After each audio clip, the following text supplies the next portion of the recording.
I don't know how long I have to write this, or if anyone will read it, but I have to try. I had agreed to go undercover and investigate what life was like for the patients in St. Mary's Insane Asylum. I could spend a week there, recording my findings, and then work will return with the necessary documents to get me released to finish my story. What was that? It's been 2 months.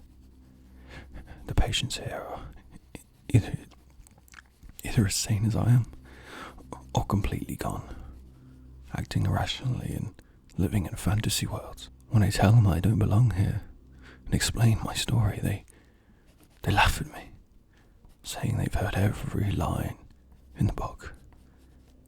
One woman screams at the moon all night. The orderlies give her a horse tranquilizer when she gets too active. A man claiming to be homosexual is electrocuted every 3rd day, although I don't think it's done much for his condition.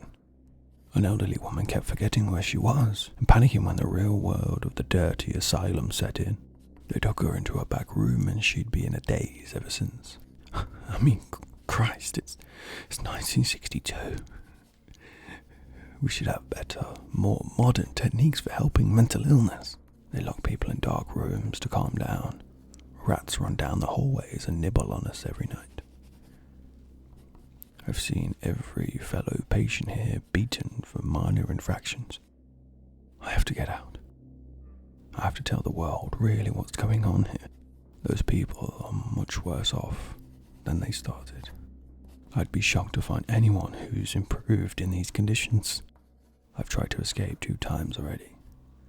Once I hid the pills under my tongue, disgusting at the taste as they dissolved just a little bit, and tried to creep down the hallways when people were asleep. It almost worked, but an orderly noticed me, beat me, and tossed me in solitary for 2 days.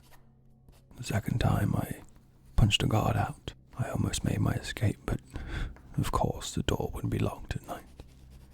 I was stupid. The guard regained consciousness, threw me into a spare room, and beat me bloody, laughing that nobody would believe a crazy woman. They were right. My report went nowhere, and my newest trauma wasn't treated. I'm writing this outside of the back room. They caught me on my 3rd attempt, and told me it would be my last. I snuck to the phone and called my office, begging them to come get me.